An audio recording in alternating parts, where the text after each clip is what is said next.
Dynamic Success the Junior College. Enter to win.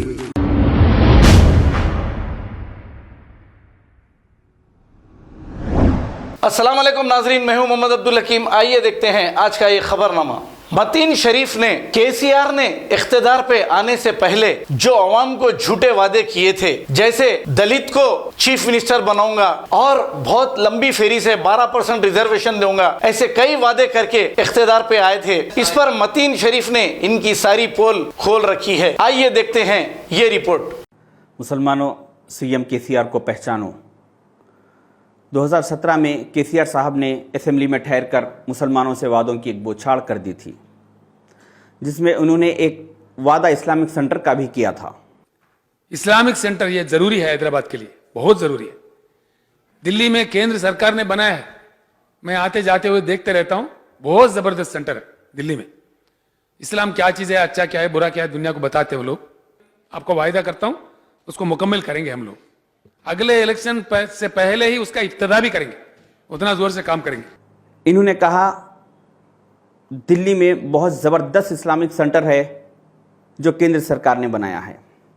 कौन सी केंद्र सरकार, ये नहीं कहा क्योंकि वो कांग्रेस केंद्र सरकार ने बनाया था। 24 अगस्त 1984 में इंदिरा गांधी जी ने इसका फाउंडेशन रखा। इस इस्लामिक सेंटर में मुसलमान बच्चों को आईएएस, आईपीएस और ऐसे कई सर्विसेज के लिए फ्री कोचिंग दी जाती है और उनको रहने के लिए 3 स्टार होटल टाइप का हॉस्टल की फैसिलिटी भी अवेलेबल है। 1984 से 2021 तक इस इस्लामिक सेंटर से कई मुसलमान बच्चे आईएएस, आईपीएस बनकर निकले, जो कि कांग्रेस गवर्नमेंट का बहुत बड़ा कारनामा है। जो बच्चे आज इंडिया के कई स्टेटों में अपनी सर्विसेज अंजाम दे रहे हैं। और इस इस्लामिक सेंटर में एक लाइब्रेरी है जो हज़ारों इस्लामिक किताबों पर मुश्तमिल है, जिसमें दुनिया के कई लैंग्वेजेस में कुरान मजीद को तर्जुमे के साथ रखा गया है। इतने बेहतरीन इस्लामिक सेंटर का मॉडल बताते हुए केसीआर साहब ने मुसलमानों को हथेली में जन्नत दिखाई। और 2018 में जब मुसलमानों के वोट हासिल किया करके जब कामयाब हुए, उसके बाद ये सारे वादों की लिस्ट को इन्होंने एक डस्टबिन में डाल दिया, क्योंकि ये जो केसीआर साहब जो दिन में ख्वाब मुसलमानों को दिखा रहे हैं, ये ख्वाब को हकीकत में बदलने के लिए इनको अंदाज़ा है कि कोई तेलंगाना में मुसलमान मेरे सामने ज़बान नहीं खोल सकता। 6 जून 2021 को मुल्क की इतनी बड़ी शख्सियत, all India Muslim personal law board के मेंबर जनाब मौलाना जाफ़र पाशा साहब ने मुसलमानों के साथ तेलंगाना में होने वाली नाइंसाफ़ियों को देखते हुए 2 अल्फाज क्या हुकूमत के ख़िलाफ़ कह दिया कि 24 घंटे नहीं गुजरे, तेलंगाना हुकूमत ने यह बता दिया कि मुसलमानों, तुम जिस शख्सियत को इज़्ज़त व एहतराम के साथ सालों से मेंबर रसूल सल्लल्लाहु अलैहि वसल्लम पर बिठा कर रखे, अगर वो शख्स भी अगर मेरे सामने ज़बान खोलेगा तो हम उसको भी जैसे रोड पर बैठने पे मजबूर कर देंगे। ये हालत है मुसलमानों की। इलेक्शन से पहले इस्लामिक सेंटर का वादा और इलेक्शन के बाद इस्लामिक स्कॉलर के साथ बेइज्जती, हद हो गई है मुसलमानों के साथ। क्या किया हमने, किस किस्म का एहतजाज किया? एक इतने बड़े आलिम के साथ जब बेइज्जती होने के बाद हम लोगों ने 5 से 6 दिन, 6 से 7 दिन सोशल मीडिया पे वीडियो अपलोड किए, कमेंट करे, शेयर करे, ख़त्म हो गया। इसी हमारी कमज़ोरी का फ़ायदा उठाते हुए दिन पे दिन हालात ख़राब होते जा रहे हैं। आपको मालूम होना चाहिए,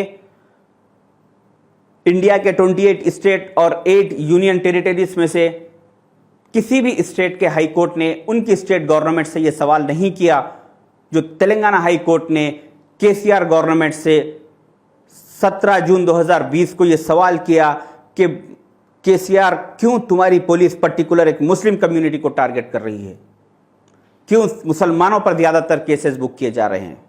यह बहुत अहम बात है। हाई कोर्ट कभी हुकूमत के कामों में मुदाखलत नहीं करता।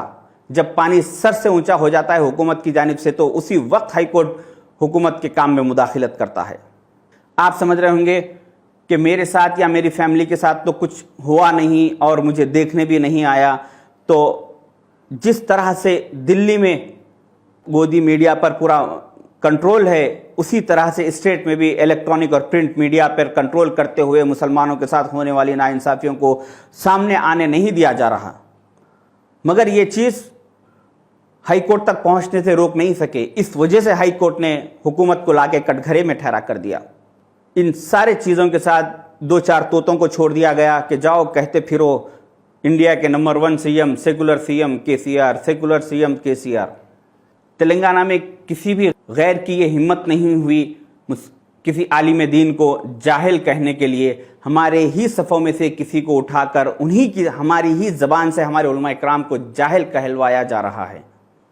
मगर केसीआर साहब ने मुसलमानों को कुछ भी नहीं किया, ये कहना भी गलत होगा, क्योंकि 2014 में जब इन्होंने इलेक्शन जीता तो उसके बाद से हर साल ये पाबंदी से मुसलमानों को रमज़ान में 1 प्लेट बिरयानी और 1 कुर्ते पैजामे का कपड़ा पाबंदी से दे रहे हैं, क्योंकि उनकी नज़र में मुसलमानों की औकात, मुसलमानों की हैसियत सिर्फ इतनी ही है कि उनको साल में 1 प्लेट बिरयानी और उनको 1 कुर्ता पैजामे का कपड़ा दे दिया जाए। हमें अपने आप को बदलना चाहिए, वरना हालात बद से बदतर होते जाएंगे और हमारे सारे हुकूक छीन लिए जाएंगे। हमें ठंडे दिमाग से सोचना चाहिए कि कांग्रेस के दौरे इख्तिदार में चाहे नेशनल लेवल पे हो या चाहे स्टेट लेवल पे हो, हम कितना सुकून में थे, कितना इज्जत से रहा करते थे, कितना फ़ख्र से हम रहा करते थे। आज किसी की हिम्मत नहीं होती थी किसी उलमाए दीन के साथ बदतमीज़ी करने की या कुछ और करने की। ये मेरा पार्ट 4 है। इसके बाद इंशाअल्लाह और कई इनके ऐसे खुलासे सबूतों के साथ, प्रूफ के साथ आपके सामने रखूँगा। अल्लाह हाफिज़। Dynamic Success the Junior College. Enter to win. Masters in MPC and BPC. Integrated coaching for NEET, IIT, JEE. Separate block for girls. Better coaching, better planning, better environment with better results. Opposite Madanapet Mandi, Saeedabad, Hyderabad. An institute of success schools. अगर हमारी news आपको पसंद आई है तो सबसे पहले share कीजिए, like कीजिए, फिर ख़ास तौर पे हमारी रिक्वेस्ट ये है कि सब्सक्राइब करना ना भूलें। 7H न्यूज़, आपकी आवाज़।